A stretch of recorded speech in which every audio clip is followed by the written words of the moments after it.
March, one part of the estranged couple along with April that shares custody of Easter. Well, this year April is taking Easter down to the coast to meet Cindy, who's 25 and a yoga instructor. It's fine, March has a successful career and definitely connected with that guy at the coffee place the other day. Anyway, given that March is Easterless this year, there better be some good movies on offer. And do you know what? I think there just might be. Because this is a war. It's a fight, it's a battle. On 3/3/23 comes Creed 3, the most threeest three of them all.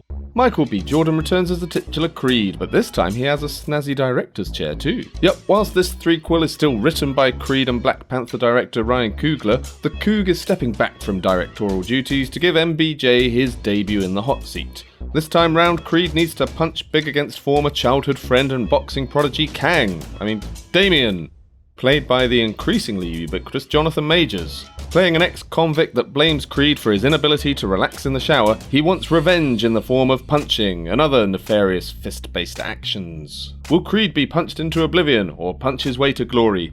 Either way, the Creed films up until now have been really well-made sports dramas that pack both emotional and literal punches. I don't see them throwing in the towel just yet.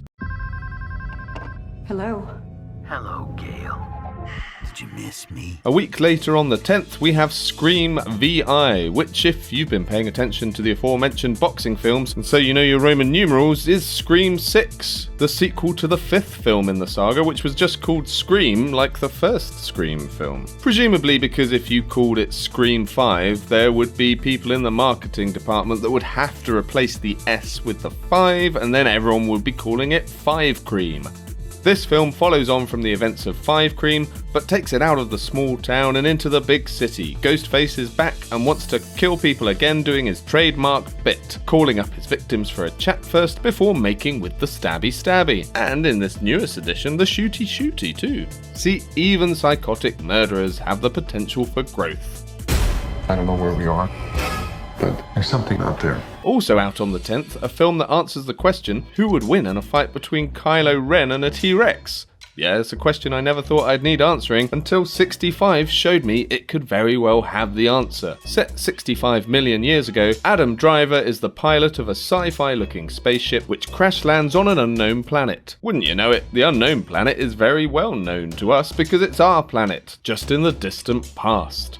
Now, I understand they had to give away the big reveal in the trailers to, get people excited about raptors versus lasers. But man, imagine if they'd had the nerve to keep all the dino stuff under wraps and just market it as a Ridley Scott, Adam Driver sci-fi thingy. Then you're in the cinema when, boom, everybody does indeed need to walk the dinosaur. Then you get word of mouth spread, the whole thing becomes a viral sensation, hashtag Drivosaurus starts trending, was not was, would make a glorious comeback, the whole thing would be incredible. Maybe I should get a job in marketing. Regardless, 65 looks like a lot of fun, which is why it's my movie of the month. Look, there's a graphic and everything, and I'll be doing a deeper dive into the world of 65 once it comes out on the 10th. I'm an idiot.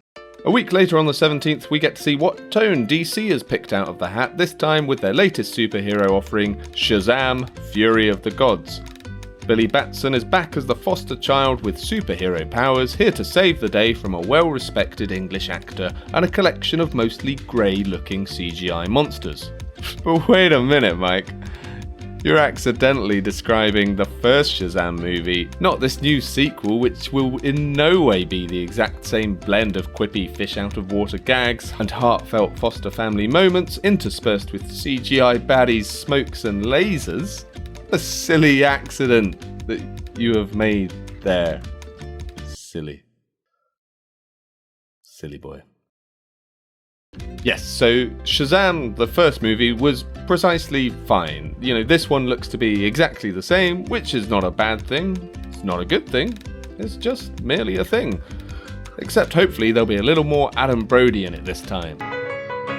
I'm so not gonna talk about sex with my grandfather. Really?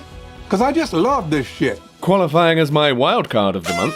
Ooh, look, the graphics department have been working overtime. A Good Person comes out on the 24th of March and stars Florence Pugh and Morgan Freeman in a drama about the fallout from a fatal car crash that breaks a family apart. Written and directed by Zach Braff, JD from Scrubs, who also made the quintessential noughties noodly indie pick Garden State, which literally everyone of a certain vintage has on a DVD somewhere in a box in the attic. A Good Person has has a great cast, good behind the camera credentials, and might just be the antidote to what is a lot of shooty, explodey, sweary, punchy action that's going to be on screen this month. Speaking of which, I'm going to need a gun. John Wick Chapter 4 is also out on the 24th of March, and continues the story of one man's quest to have the highest kill count of any single person ever to be committed to film. At least until Oppenheimer comes out later this year. Following John Wick as he tries to escape the clutches of the shadowy organisation that used to employ him, but now wants him dead, the John Wick franchise has become the high watermark for beautifully choreographed fist, sword and gunplay in Western cinema, and this new edition looks likely to continue that trend. The excellent returning cast are bolstered by the addition of Donnie Yen, Hiroyuki Sanada, and Bill, my brother might be ripped, but I'm the clown from It, Skarsgård. Directed once again by Chad Stahelski, who directed all of the previous JWs, and, fun fact, was Keanu's stunt double for the Matrix trilogy. This franchise shows no signs of slowing down or dipping in quality. Speaking of a dip in quality...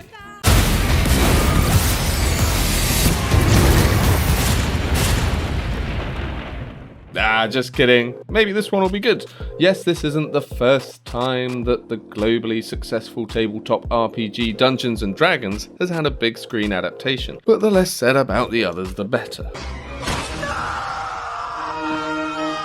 Coming out at the very end of March and hoping to roll a natural 20 for awesomeness, Dungeons & Dragons Honor Among Thieves, or D&D Hacked for short, takes an all-star cast, some MCU-style quips, You know what? I'm thinking they're probably sharper stairs somewhere else. some MCU-style heroes, some MCU-style villains, some, hey, is that Led Zeppelin playing in the trailer? Well, Paramount Pictures, the studio behind D&D Hacked, did release the 2008 Iron Man film, and they've surely got to be pining for some of that quip-laden box office cash. Granted, it's been a while since then, but if there's any justice in the world, then this new film should be the successful start of a new page in the D&D's on-screen, Rodriguez? Directed by the pair who did 2018's Game Night, which was a decent comedy action crossover, with the emphasis more on comedy. Hopefully the balance can be struck to make this an enjoyable romp without the story suffering from the need for everything to be pointing towards a future D&D universe of motion pictures,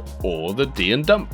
Anyway, those are some of the main offerings your local cinema will have for you in March. What are you looking forward to seeing this March? Maybe it's a film. Maybe it's for Cindy to get injured in an unfortunate yoga accident. Whatever it is, sound off in the comments and I'll catch you later. Pardon me.